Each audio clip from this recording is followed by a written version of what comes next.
Bienvenidos al sector primario, la apuesta de Telemotril por el mundo de la agricultura, la ganadería y la pesca. Varios temas muy interesantes son los que hemos preparado para el programa de esta semana. Por cierto, si nos estáis viendo a través de YouTube, os invito a que os suscribáis al canal que Telemotril tiene en esta red social, a que activéis la campanita y también que nos regaléis un like, un me gusta en este vídeo para ayudarnos a que más personas puedan acceder a nuestros contenidos. Contenidos que también tenéis a vuestra entera disposición, tanto a través de nuestra página web www.telemotril.com como también a través de nuestra página de Facebook Sector Primario Telemotril. Entramos en materia. Es evidente que estamos en una época de sequía en la que existen muchas restricciones, en Motril no, afortunadamente, pero sí en municipios cercanos. Por eso os vamos a contar durante los próximos minutos de este sector primario qué están haciendo las comunidades de regantes para ahorrar toda el agua posible. Mira la calidad de mis pimientos, están buenísimos. Disfrútalo en una ensalada, parrillada o asado al horno. Compra producto español. Consume productos de cercanía.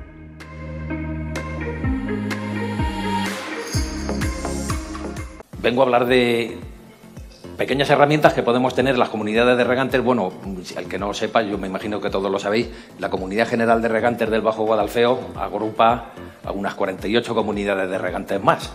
Entonces se está representando aproximadamente unas 11.000 hectáreas actuales de riego, con unas 16.000 potenciales, una vez que se finalicen las canalizaciones y las conducciones del sistema Bernat-Rules. Pequeñas medidas que podemos tener para el ahorro de agua en comunidades de regantes, pues lo primero que tenemos que saber es un poquito de la normativa que tenemos. Esto es muy corto. Tenemos que 3 planes hidrológicos, ese sería el 2009-2015, que es el vigente, el 2016-2011, que está derogado, y luego tenemos el tercer ciclo de planificación, que está a nivel de borrador. Se suponía que iba a salir en mayo o junio y todavía no ha salido. Como este lo derogaron, pues entonces tenemos que seguimos con el vigente, que es el de 2009-2015, lo cual es un poco, digamos, no quiero ofender a nadie, pero es una aberración. Resulta que si nos derogan el 2016-21 por unas razones que no vienen al cuento con el problema de la planificación, sino que viene por una sentencia del Tribunal Supremo debida a unas alegaciones que hicieron unas urbanizaciones de Estepona o de la Costa del Sol de Málaga, pues no tiene sentido que se quede derogado esto y que resulta que sigamos con el 2009-2015 y que en el 2022, estamos en el 2023, no esté aprobado el nuevo. Fuera parte de esto, vemos que me voy a ceñir más o menos a los cultivos principales que tenemos de regadío en la Comunidad General de Regantes. Tenemos invernaderos y tenemos frutales subtropicales, y entonces lo que tenemos es que en los invernaderos la dotación que nos da la la planificación hidrológica nos da 6.300 metros cúbicos por hectárea y año, y los frutales subtropicales 5.300 metros cúbicos por hectárea y año. Es de agradecer que en 2016-2021, que está derogado, pero que bueno, gracias a Dios en 2022-2027 va a salir pronto, tenemos que, por lo menos ya tenemos un margen. En los invernaderos tenemos de 4.500 a 6.300 y en frutales subtropicales de 4.000 a 5.300, cosa que ocurre en el borrador actual que hay en la planificación. Con lo cual, a la hora de ahorrar agua, pues lo que tenemos que hacer es ceñirnos a esto. Ahora mismo a esto. Lo bueno sería que esto saliese muy pronto. ¿Por qué? Porque hay gente o hay zonas que no tienen por qué consumir 5.300, sino que a lo mejor te puedes ir a 4.000 porque son zonas altas en donde hay mayor pluviometría, menor temperatura y por lo tanto menor evaporación o evapotranspiración potencial en fin, ¿esto qué significa, este ahorro de agua? Es decir, si yo gasto 5.300 a 4.000, pues dice, estoy gastando menos. Sí, vale, estoy gastando menos, pero a lo mejor puedo decir, pues con el mismo agua que me dan 5.300 voy a regar 4.000 por hectárea y incremento el número de hectáreas que tenemos. Con lo cual eso repercute en una mayor riqueza, por lo menos agronómica y económica, al menos en esta zona, porque es que se da la circunstancia de que en esta zona todos los cultivos prácticamente que cultivamos, cereales no, pero los que cultivamos frutales subtropicales e invernaderos pues son rentables, gracias a Dios. Sobre el regante, pues actividades formativas y de divulgación, pues como por ejemplo esto. decir, lo que pasa es que a lo mejor más dedicado a lo mejor al cultivo concreto de la comunidad de regantes, al mayoritario, o más particular para otros cultivos. El caso es que se puede hacer esto, ¿no? Una comunidad de regantes tiene capacidad suficiente para implantar unos cursos, implantar unas formas de conocimiento de cara al agricultor, ¿no? Luego, hay otra cosa, un tarifado de precios.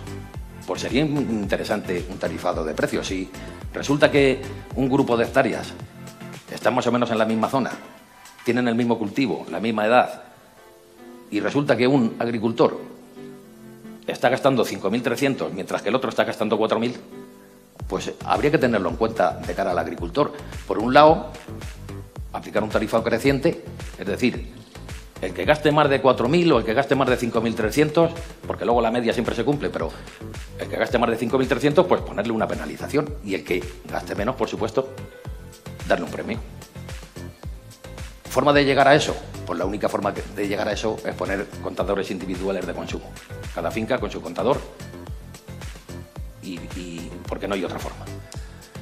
Sobre la infraestructura de la comunidad de regantes, bueno, pues vigilancia continua de la red. Eso conlleva mano de obra. Vigilancia continua de la red es ver si hay fugas, si hay pérdidas, si hay, sobre todo, fugas y pérdidas y desperdicios de agua, que a su vez producen daños en muchas fincas colindantes la mayor parte de las veces.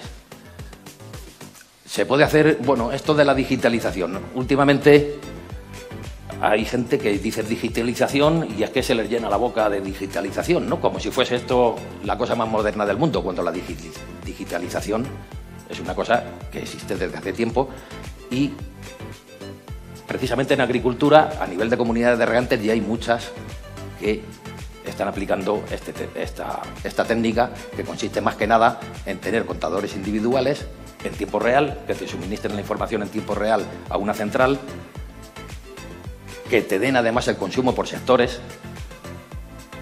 y que en cualquier momento te detectan unas fugas, las cuales se pueden reparar inmediatamente. Esto sí que nos lleva a una cosa que es la inteligencia artificial, que se está empezando ya un poco algunas comunidades a aplicarlo o a ver cómo se podría aplicar. Si uno durante 10 años tiene unos datos de pluviometría, de temperatura, de evapotranspiración, etcétera, bueno, pues a lo mejor uno puede prever lo que va a pasar dentro de 10 años, no dentro de 10 años, dentro de 10 años puede prever lo que va a pasar ese día, porque resulta que el patrón es el mismo, con lo cual dices, bueno, pues voy a dar más agua para este lado, menos agua para este otro, y una planificación un poco, pues aplicando la inteligencia artificial a partir de una cantidad de datos que se pueden reunir, pues durante un tiempo de funcionamiento relativo de la comunidad de regantes, 10-15 años, pues ya lo tenemos. Y luego, otra forma sobre la infraestructura es el control de la evaporación. Ya sabéis que la infraestructura de las comunidades de regantes pues suelen componerse de acequias, suelen componerse de tuberías y suelen haber balsas y depósitos. Entonces hay que controlar la evaporación ahí. Incluso la infiltración al terreno en el caso de acequias y en el caso de entubados, vamos, de conducciones mediante tuberías, ¿no? Bueno, pues una de las formas de ahorrar bastante agua en las comunidades de regantes es la cubrición de balsas y depósitos. Por cierto, no he dicho que el tema de los contadores individuales, en las que ya se han implantado a través de los proyectos de modernización y tal, es que se han ahorrado incluso un 15 a un 25% de agua. Muchísimas comunidades de regantes, solo por el hecho de decir, aquí tienes tú tu contador y te voy a controlar lo que consumes. O sea, la gente ya recorta y la gente no pide más y, sin embargo, y se quedan ahí quietecitos y aprovechan el agua que realmente tienen. Bueno, control de las filtraciones al terreno, este es un tema ya muy quemado, ¿no? Que ya lo sabemos. O sea, si tenemos acequias de tierra, pues lógicamente se infiltra mucho al terreno, se infiltra muchísima agua al terreno, agua que se pierde, que sí, que es muy bonito en la Alpujarra y es muy bonito en muchos sitios, pero desde luego que en la Vega de Motril, en la Vega de Almuñécar y en muchas vegas, o sea, mantener ahí unas acequias a través de las cuales se está infiltrando agua, pues no nos conlleva ningún beneficio ecológico, sino todo lo contrario, cañaveras y rollos y suciedad. Hay un tema en las balsas para controlar filtraciones al terreno, que es que las balsas deben tener unas instalaciones de drenaje y detección de fugas. Cuando digo balsas me refiero a las balsas de tierra, impermeabilizadas o no, con polietileno o con una lámina impermeabilizante, que normalmente suele ser ya últimamente polietileno. Pero, por ejemplo, hay, y no es por meterme con las zonas, ni que nadie se lo tome personal ni nada, pero hay muchísimas balsas en la zona de Málaga, en las cuales las balsas no tienen instalación de drenaje. Una balsa sin instalación de drenaje pierde agua, no lo sabes, y cuando ya lo sabes es que la balsa se ha roto. Entonces hay que disponer de instalaciones de drenaje, lógicamente. Ahorro de agua y energía, con los contadores telemáticos.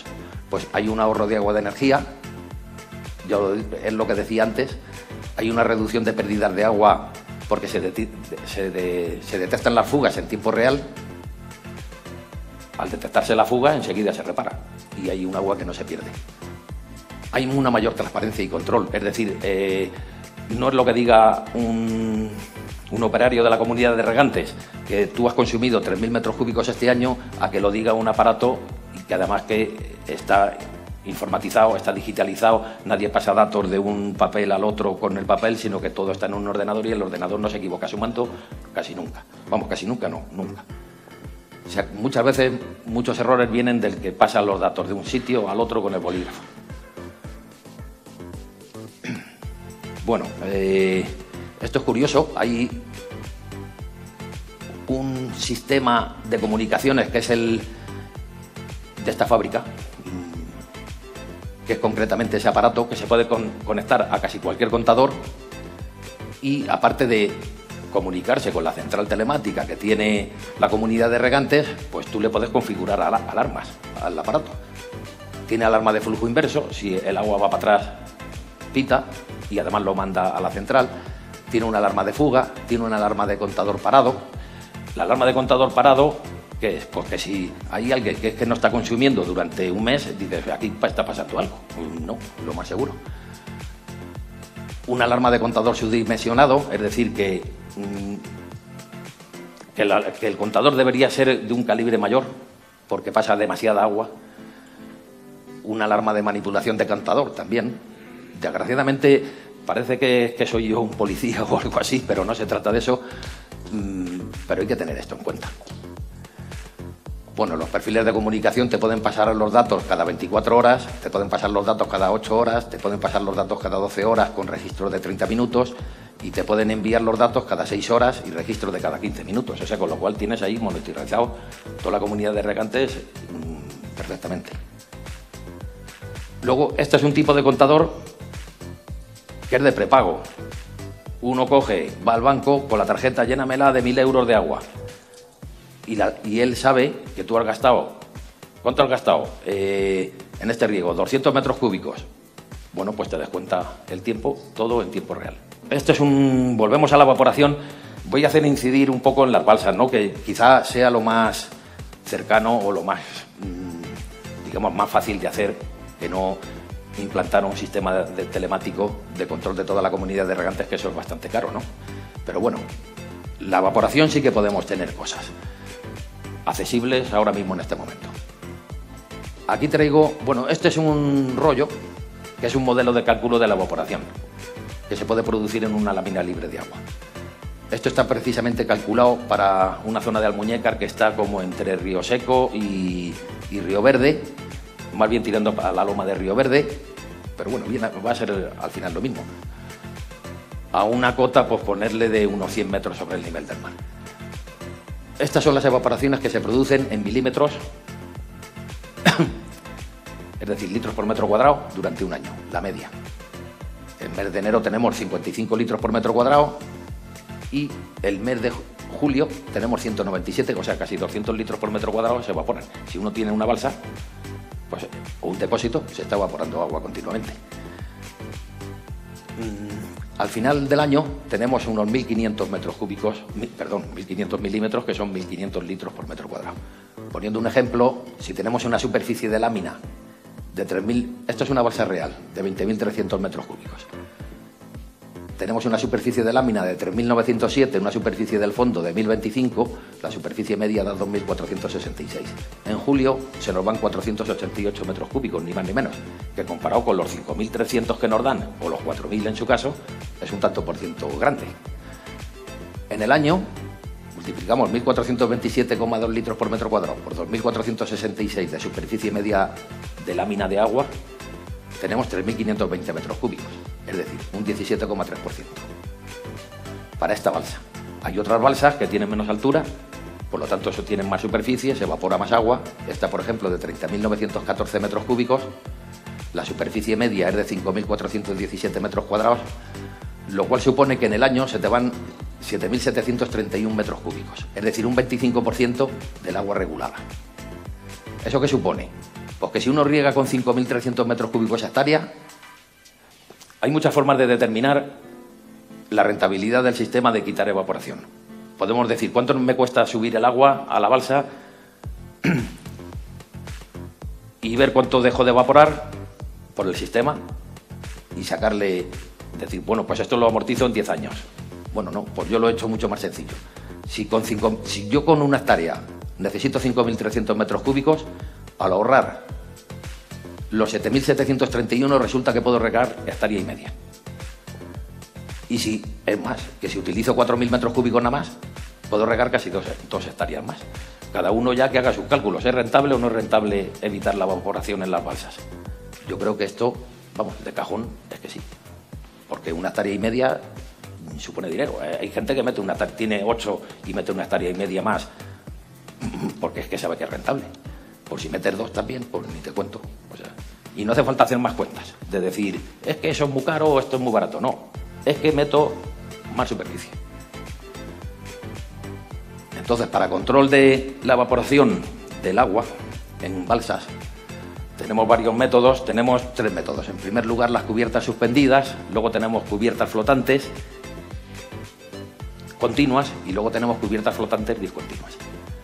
Y luego otros 2 métodos más, pero básicamente estos son los principales, porque luego los otros 2 métodos sería cubrir la balsa con paneles solares, lo cual puede ser muy interesante, pero bueno, no me voy a meter ahí porque tampoco creo que sea el momento, ¿no?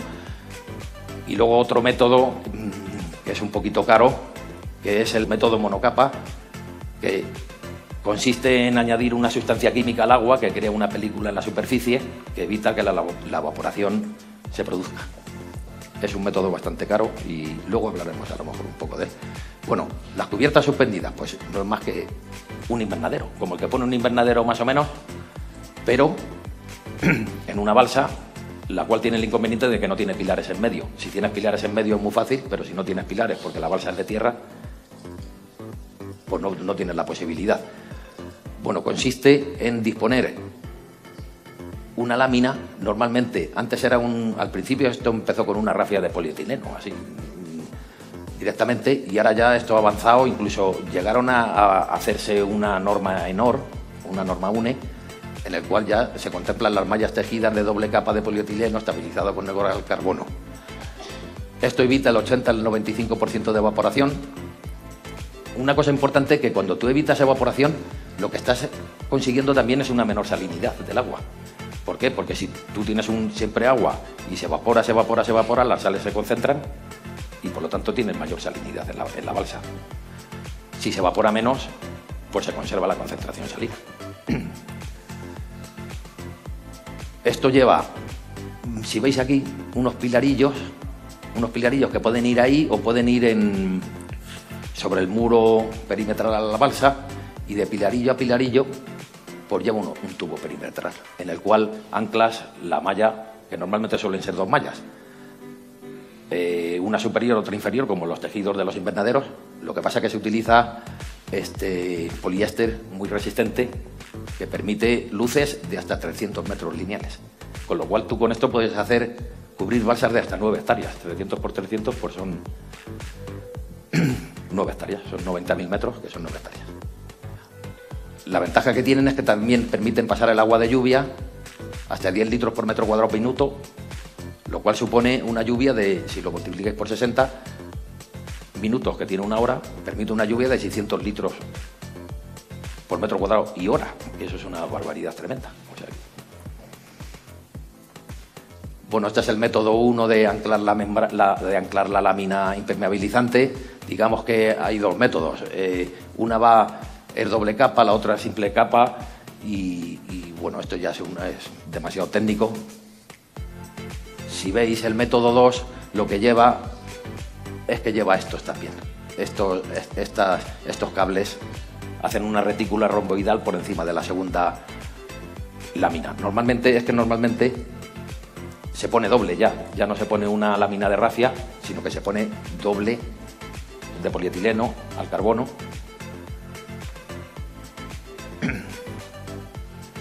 Y no una. Entonces puede ir la lámina entre medias de los dos tejidos, o puede ir la lámina también entre medias, pero a su vez la lámina llevar entre medias de los dos tejidos otro carril de hilos de poliéster. Es decir, es como si tuviésemos tres tejidos, uno dentro de la malla, dentro de las dos mallas y los dos tejidos inferior y superior.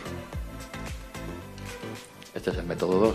Bueno, aquí traigo unos ejemplos de balsas cubiertas con cubiertas suspendidas. Ahí se ve el tubo perfectamente, se ve perfectamente el cierre que tiene en el perímetro de la balsa, que no deja hueco. Aquí otro ejemplo. Además, estas son de Canarias, de las Islas Canarias, de Tenerife concretamente. Bueno, vemos que la estructura está formada, aquí se ve perfectamente el tubo perimetral que está sujeto a los pilares. Aquí en este caso también hay unos pilares, pero más bien los pilares están empotrados al muro perimetral, de forma que prácticamente no hay pilar. Este es el muro perimetral que sirve antioleaje. Estos son los tubos que se ponen en el perímetro. Esos son los hilos de poliéster, hilo de poliéster y alguna estructura adicional de alambre para aditamentos, para complementos. Más ejemplos. Esto lo que requiere luego también es que hay que ponerle unos anclajes que digamos que como en los invernaderos los vientos de los invernaderos, que muchas veces cuando los ponen por fuera, los vientos del invernadero los ponen por fuera, pues esto es lo mismo, lleva unos vientos por fuera. Se puede poner de colores para evitar impacto ambiental, si queréis verde, pues si queréis verde, pues en fin, hay bastantes colores como para poder elegirlo. Las ventajas que tiene este método: tiene una alta eficiencia en la evaporación, un 85% de evaporación no la tienes ya, ahorras el 15%. Bueno, no, ahorras el 85%, pierdes el 15%. Tiene una vida útil de 15 años en la malla y 30 años en la estructura.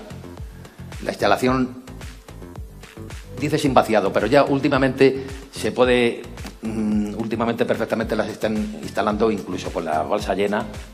Te instalan una cubierta de este tipo. Evita la entrada de suciedad, mejora la calidad del agua para riego, al tener menos suciedad. Sobre todo es muy importante que no se crían algas en absoluto. El 100% de algas está eliminado. Eso también, las algas, pues ya sabéis que también conlleva un ahorro de agua, o al menos un desperdicio menos, porque si las algas pues matan los goteros, pues hay sitios que estás echando agua muy poca, en otros la estás perdiendo. Con lo cual indirectamente también te conlleva un ahorro de agua. Las limitaciones que tiene, las luces de 300 metros, pero es que las luces de 300 metros yo creo que aquí en la costa nos sobran. O sea, no hay balsa que tenga una luz de 300 metros, que yo sepa. 300 metros, ya os digo, supone una balsa de 9 hectáreas, que eso es un bicho. Que requiere instalación, pues claro, un inconveniente. Vale, los pilarillos y los tubos, sobre todo los pilarillos, transmiten acciones importantes a los taludes de la balsa, con lo cual hay muchas veces que los taludes ahí están pues sufriendo y puede llevar a accidentes. Y tenemos riesgos meteorológicos, sobre todo por sobrecarga por granizo y viento. La sobrecarga por granizo, incluso hay veces que es más que una sobrecarga, es que puede perforar la lámina. Y si perfora la lámina, quita la lámina, pues no, lámina nueva. Otro inconveniente a mencionar que no viene ahí es que muchas veces la malla de arriba se quema con el sol. Entonces, a lo mejor antes de 15 años resulta que tienes que cambiar la lámina de arriba por el sol. Luego tenemos otro tipo de cubiertas para balsas que son las cubiertas flotantes continuas. Estas evitan el 95% de la evaporación, algunos fabricantes dicen que es el 100%, evita el 100% de proliferación de algas, al igual que las anteriores, y tienes unos problemas de mantenimiento de balsa. Y también te aumenta la capacidad de la balsa no requerir altura de resguardo. La altura de resguardo es lo que se le pone en las balsas para que cuando llegue el viento, las olas que produzcan no sobresalgan y sobrepasen el terraplén exterior o el muro exterior y socaven y lleven el terraplén al colapso. Bueno, esto consiste, tú tienes una balsa, que es esta, y consiste en ponerle una lámina, otra lámina nueva encima, de otro material. Normalmente las balsas suelen ser de polietileno, la lámina principal de impermeabilización, mientras que aquí lo ideal sería utilizar polipropileno armado. La balsa, la cubierta, lo que hace de cubierta, lógicamente, es una cubierta que se tiene que adaptar a cualquier capacidad. Entonces, bueno, pues llegaron a que, por ejemplo, vamos a ver, del 28 de agosto al 9 de septiembre, el ahorro fue de un 80,24% de evaporación, lo cual supone, pues, en vez de dinero, lo traduces a superficie, pues dices, pues una hectárea más de aguacate. Pues fenomenal. Con eso que has dejado de evaporar. Al final el ahorro total durante el ensayo fue del 78%. ¿Qué eficiencia reductora quiero? Del 95%, pues me tengo que ir a flotantes continuas, o a las suspendidas de sombreo, o a las flotantes modulares. Riesgo meteorológico, ¿tengo mucho? Pues a las flotantes modulares, a las flotantes continuas o a las suspendidas de sombreo, son las que menos aguantan los riesgos climáticos o meteorológicos, los fenómenos meteorológicos, mejor dicho. Luego, respecto de la instalación, pues tenemos que las flotantes modulares es el óptimo, se echa con un camión y ello se coloca solo. Los monolayers no hay que hacer nada. Bueno, sí que hay que hacer, hay que poner un aparato que vaya soltando poco a poco y con una determinada, una bomba dosificadora, la dosis correspondiente a la capacidad de la balsa, con lo cual es más complicado el monolayer que la flotante modular. Y luego ya las flotantes continuas son las peores a la hora de la instalación. Coste. Tenemos que el mejor coste de implantar una cubierta es de 10 euros por metro cuadrado y el mayor es de 20 metros por metro cuadrado. Hay un proyecto de modernización de esta comunidad de regantes de los riegos tradicionales de Motril.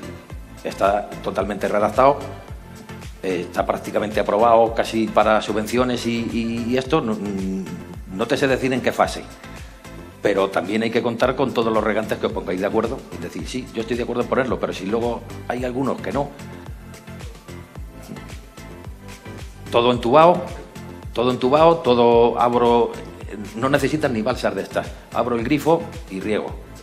Pero claro, no vas a regar con un caudal del que te dan cuando riegas a manta, te dan un caudal más pequeñito porque se supone que el riego localizado, no, se supone y así es, que el riego localizado tiene un caudal instantáneo mucho más bajo que el riego por gravedad, creo.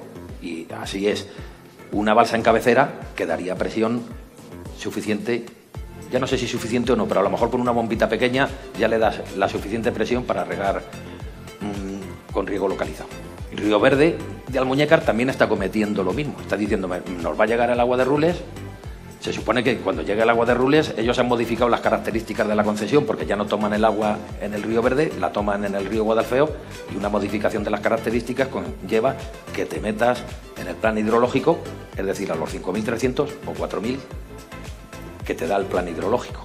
Con lo cual, tú a manta tú no puedes regar con 4.000 metros cúbicos, ni 5.300, ni mucho menos. O sea que una de dos. O riegan a manta con 5.300, lo cual es inviable, o se acoplan al riego localizado. La Comunidad General de Regantes, con las canalizaciones de Rules y todo lo que conlleva, está calculada para un riego potencial de 16.000. Hay que tener en cuenta que se riegan 11.000. Ahora mismo, la realidad son 11.000 hectáreas. En un futuro, potencialmente, se pueden meter hasta 16.000. ¿A qué caudal? Pues se han ido al mínimo, se han ido al plan hidrológico. Se han ido a los 5.300 en el caso de frutales subtropicales y a, no me acuerdo cuánto ponía, 6.300 en invernadero, que quizás sea menos, Con lo cual a lo mejor es insobrante. Esta es una obra muy gorda como para andar ahí con misicar, ¿no? Decir que 6.000, venga, no, se va a lo grande. Yo por mentalizar, en parte estoy aquí, por mentalizar. He empezado por decir que uno de los buenos métodos que se puede hacer son reuniones divulgativas de este tipo y decir, oiga, que cuando antes teníamos 6.000 metros cúbicos, como hemos cambiado el punto de captación, la administración lo considera una modificación de las características, con lo cual ya no tenemos 6.000, tenemos 5.000, por decir números así aleatorios. Entonces, mentalizarse, pues hay que irse mentalizando todo el mundo, eso está claro, porque es que el que no se mentalice, pues tiene dos trabajos: cabrearse y mentalizarse luego después, y volver a los 5.000, porque es que no van a dar, no va a haber más. La cota 50 no está dentro de la Comunidad General de Regantes, no está, por lo tanto, mantiene ella su captación en el punto inmemorial, digamos, desde la cota 50, y por lo tanto, en principio, no tiene que adaptarse al plan hidrológico. Ella tiene su normativa, tiene sus derechos, que no se les puede tocar nadie, salvo que digamos que a nivel de letrados y a nivel de abogados, pues se haga alguna actuación, lo cual no creo que sea el caso. O sea, si una comunidad de regantes tiene una concesión de 10.000 por hectárea y ella continúa así, ¿por qué le vas a decir ahora no tienes 10.000 si no tienes 4? Hay que también comprender la casuística de cada cosa. Si a través de los fondos europeos les obligan, no, bajen su concesión o su dotación a 5.000 y pico, pues ahí no les queda más otra. En cualquier época del año disfruta de mi aguacate. En ensalada, solo, en guacamole o incluso prepárate una mousse de chocolate. Consume producto nacional, consume producto de cercanía.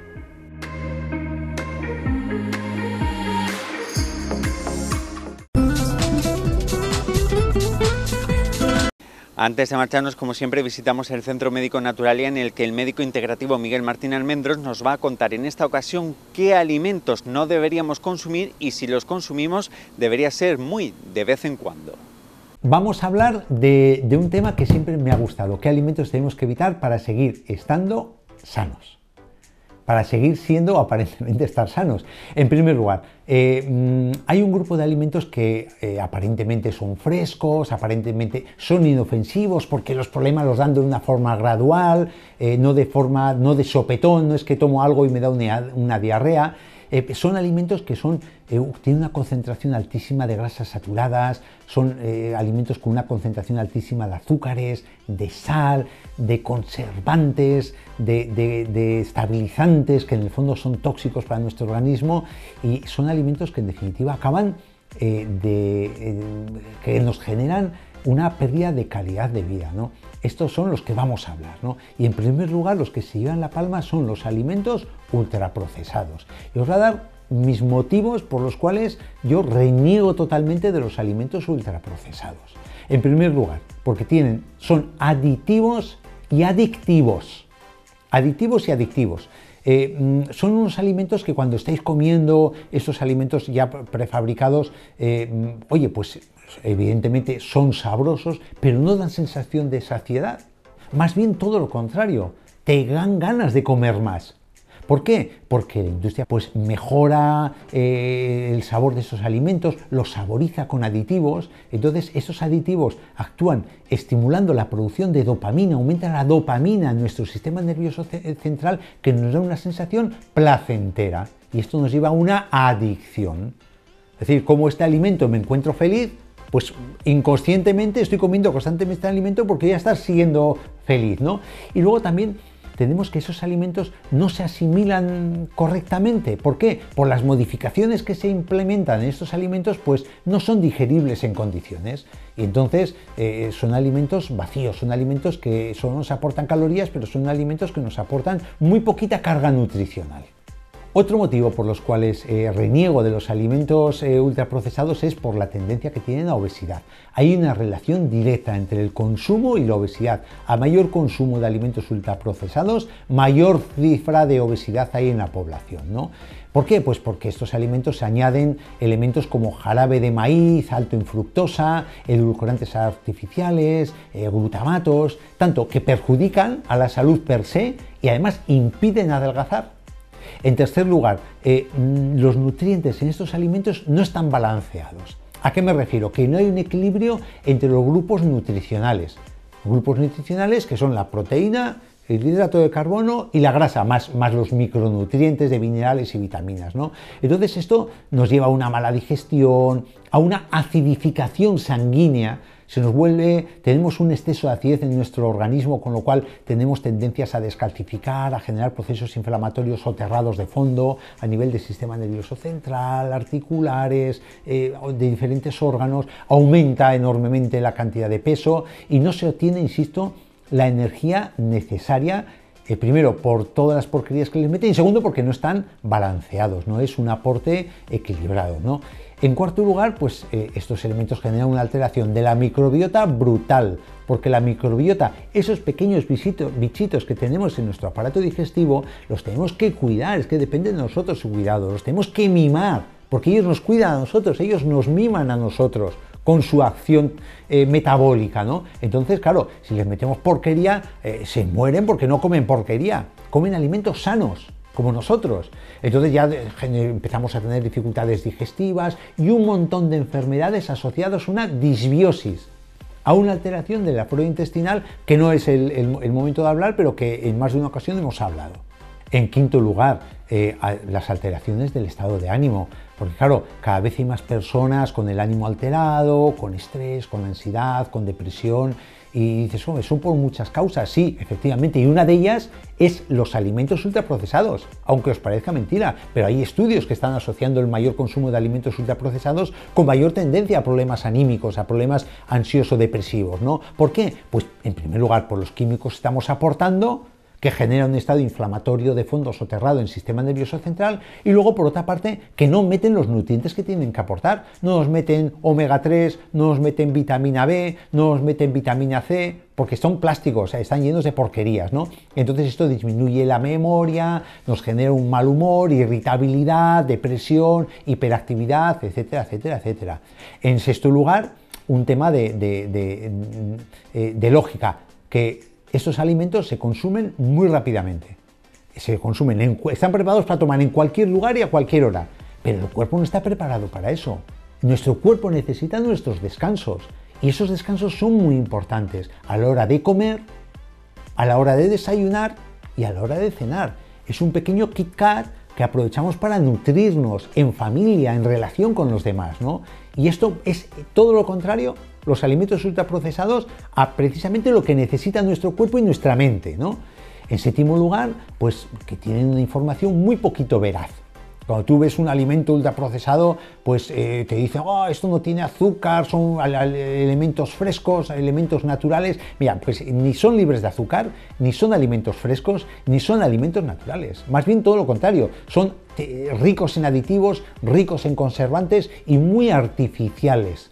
Porque si son ultraprocesados para que aguanten mucho tiempo, que no aguante una comida normal recién hecha, algo tendrán que llevar para que nos aguanten varios meses en el frigorífico. En octavo lugar, la tendencia de determinados alimentos ultraprocesados a producir cáncer. Sí, cáncer. Palabra mayor, pero no lo digo yo, lo dice la ONU. Por ejemplo, la OMS, la Organización Mundial para la Salud. Cuando hablamos de los conservantes y los nitratos que tienen las carnes rojas procesadas. Ya hace tiempo que venimos hablando y viene siendo consejo de la OMS, de la Organización Mundial de la Salud, no abusar de estas carnes procesadas, ultraprocesadas, pues porque gracias a esos nitratos generan nitrosaminas en el aparato digestivo y aumentan el cáncer de colon, por no hablar de otros cánceres. En noveno lugar, por la malnutrición. Y esto lo he visto yo en mi día a día cuando he hecho el ejercicio de la pediatría. El que cuando una mamá te pide una analítica de un niño, un bebé o un adolescente, te encuentras que esa analítica parece mucho malo y poco bueno. Es decir, igual te aparece un colesterol alto y te aparece poco hierro. ¿De qué depende eso? Depende de lo que come el niño. O sea, eso no viene por ciencia infusa. Si tú comes mucha porquería tendrás cosas feas en el cuerpo como un colesterol alto, y si comes cosas poco nutritivas, pues tendrás un hierro bajo, que es más común de lo que parece. Que no asociemos comer mucho con salud. hay que comer mucho saludable para tener salud, mucho sano para tener salud, pero no mucha cantidad y mucha porquería ultraprocesada para tener salud, más bien lo contrario, ¿no? Y luego el hecho de que sean alimentos de larga duración, rayos, pues un alimento cuando tú lo cocinas en tu casa, una olla o un puchero, ¿cuánto te dura? Si a no ser que lo congeles, te dura 2, 3, 4, 5 días como mucho. Entonces, pero conserva todas las cualidades nutritivas. En cambio, ¿qué rayos le echarán a estos alimentos para que puedan estar hasta meses conservados? Entonces, esto de larga duración no es una cualidad, es para mí un defecto de estos alimentos, algo para rechazar, porque no tiene elementos nutritivos y tiene muchas porquerías para que se conserven, ¿no? Esto con respecto a los ultraprocesados. Dentro de los ultraprocesados quiero hacer un paréntesis y volver a hablar de los embutidos, ¿no? Los embutidos sería el otro de los grupos de alimentos que yo rechazo, casi los pondría en segundo lugar, ¿no? ¿Por qué? Porque aportan muchísimas grasas saturadas, los embutidos. Grasas saturadas, os voy a poner por orden, cualquier embutido nos aporta 13 gramos por ciento de grasa saturada, cuando para considerarse un alimento que es sano nutricionalmente tiene que aportar menos de un 1,5% de grasa saturada. Con eso os digo todo. Entonces, ¿esto qué nos implica? Nos implica obesidad, nos implica enfermedades cardiovasculares, lo que os he comentado antes también. Aparte de aportar grandes cantidades de grasa saturada, aporta nitratos, que esos nitratos pues se convierten en nitrosaminas en el intestino y pueden producir cáncer. Y luego nos aporta muchísimo sodio, ojo, mucha sal. Siempre, si os dais cuenta, cuando tomáis embutido, al poco rato estáis bebiendo agua y agua y agua. ¿Por qué? Porque esa sal nos hace beber agua. Y claro, esto va en detrimento el abuso del sodio de la tensión arterial, porque se dispara la tensión arterial. Y eso nos va a llevar a una enfermedad cardiovascular. Encima lo unimos con la grasa saturada, pues es una autovía a la enfermedad cardiovascular el abuso de los embutidos. Por eso yo lo pongo en segundo lugar como alimentos poco deseables. Abrir una punta de lanza hacia determinados embutidos que, claro, si tú quieres comer embutido porque igual te da mucho juego para un bocadillo tal, pues oye, tenemos ahí unos embutidos como es la carne seca, es el lomo embuchado, es el jamón que no está procesado, es carne seca, las mojamas de atún. O sea, la carne que está seca. Entonces sí es cierto que nos aporta sal, pero no aporta gran cantidad adicional de otros nutrientes que son realmente, desde mi punto de vista, tóxicos para nuestra salud, ¿no? Luego, en tercer lugar, ¿qué pongo? Pongo los refrescos como elementos para desterrar en nuestra alimentación del día a día. ¿Por qué? Porque los refrescos, lo que son las sodas, las Coca-Cola, las Fanta, esas porquerías, ¿no? Porque son riquísimos en azúcar. Es que depende, ya en cualquier sitio que consultéis hay la proporción que tienen las latas de refrescos en azúcares, pues algunos tienen hasta 12 cucharadas de azúcar, o sea, una barbaridad. Yo he visto algunas infografías que ponen los terrones de azúcar que tiene cada lata de cada bebida y es de verdad, es brutal, es demencial, es que es impensable que tenga tanta azúcar. Dices, si no cabe materialmente tanta azúcar, pues sí, la llevan, ¿no? Y eso luego va a nuestro cuerpo. ¿Y eso qué consecuencias tiene? Pues un aumento de obesidad, un aumento de sobrepeso, una tendencia muy clara, muy definida a la diabetes mellitus tipo 2, una resistencia a la insulina, un aumento de triglicéridos, un aumento de la enfermedad cardiovascular, una acidificación de nuestro terreno interno, es decir, un proceso inflamatorio, con todo lo que conlleva para huesos, para el sistema nervioso central. Ojo, con el azúcar que nos aportan. Y cuando hablamos de las latas de refrescos, ya no solo hablamos de eso, sino que incluso yo me atrevo a introducir los jugos de néctar, es decir, esos zumos teóricamente naturales reconstituidos, pero que le echan jarabe de maíz rico en fructosa para reconstituirlo. Ojo con eso. Si queréis un buen zumo, hacerlo con fruta de temporada y de proximidad, si es posible. Tenemos unas naranjas, tenemos unas mandarinas, tenemos unos pomelos que son impresionantes. Entonces, ¿queréis zumo? Oye, pues hacernos nosotros un zumo. Zumo de piña. Podéis licuar una piña. No tenemos necesidad de coger en Tetrabrix con todo lo que lleva. Y bebidas energéticas también, desechar las bebidas energéticas. Las bebidas energéticas son ricas no solo en azúcar, sino en elementos estimulantes, que esto nos va a dar una alteración del sistema nervioso central junto con las alteraciones metabólicas que estamos comentando.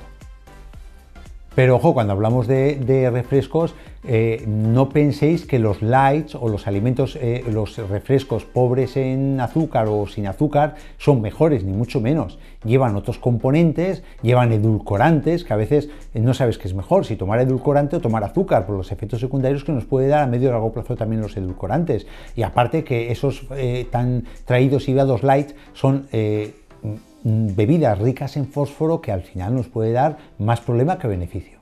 Insisto, zumo natural hecho en casa con frutas de proximidad y de temporada.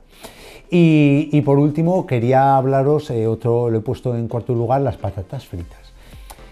Vamos a ver, patatas fritas, no pasa nada por tomar de vez en cuando unas patatas fritas, pero sí os quiero dejar constancia de que las patatas fritas tienen una altísima concentración en grasa saturada, grasa trans y colesterol. Y aparte que nos aportan un hidrato de carbono de alto índice glucídico, es decir, que se absorbe muy rápidamente y genera unos picos de insulinas enormes que generan un desgaste pancreático, ¿no? Y luego el aporte calórico, ¿no? Que nos aporta de 500 calorías que nos aporta, el 32% es grasa, y de ese 32% el 4% es grasa saturada, ¿no? Entonces tened en cuenta esto a la hora de hablar de patatas fritas, más el sodio, más la sal que nos aporta, ¿no? De vez en cuando las patatas fritas pues te puedes permitir el lujo de tomar, pero no abusar de patatas fritas. Y os he puesto las patatas fritas un poco como porque me va a dar pie para sacar a colación un estudio que está recién salido de la Universidad Estatal de Ohio, que ha estudiado el efecto de los alimentos ultraprocesados en la memoria, cómo actúa, ¿no? En este caso, a unas ratas especiales que están adaptadas un metabolismo semejante al nuestro, se les ha sometido durante un mes a tomar patatas fritas, preparados, congelados, ultraprocesados y fiambres, es decir, embutidos, ¿no? Y lo que se ha visto a lo largo de ese mes es una fuerte respuesta inflamatoria en el sistema nervioso central. Ya hemos dicho tendencia a Parkinson, tendencia a Alzheimer, tendencia a depresión, tendencia a ansiedad, y luego unos signos de comportamiento que son muy parecidos a la pérdida de memoria en los adultos, en las personas, en los seres humanos, ¿no? Y también vieron en este estudio que esos efectos se neutralizaban cuando se aportaba omega 3. ¿Dónde está el omega 3? Por ejemplo, el pescado azul. El pescado azul es rico en omega 3. Pero ojo, siempre digo, pescado azul, el pescado pequeño, pescado tipo caballa, tipo sardina, tipo boquerón, e intentar evitar el pescado grande, ¿no? Y si vamos a comer un salmón grande, que sea un salmón de Alaska, que sea aunque esté congelado, pero por lo menos nos va a aportar más beneficio que los salmones de piscifactoría. Pues esto era lo que os quería comentar con respecto a mis preferencias con respecto a los alimentos para sacarlos fuera de nuestra práctica culinaria diaria. Familia, color, sabores, texturas, temporada. El producto de cercanía siempre tiene que estar en nuestra mesa, así que siempre que puedas, apuesta por el producto de cercanía.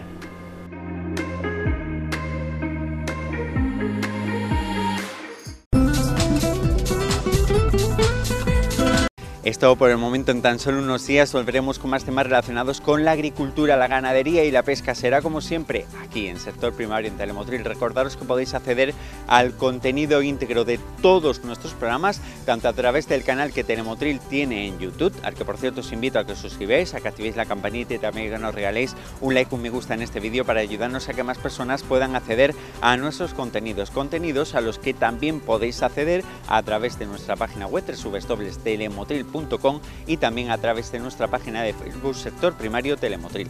Como siempre os digo, que seáis muy pero que muy felices y que no os olvidéis de seguir sembrando muchísimo optimismo.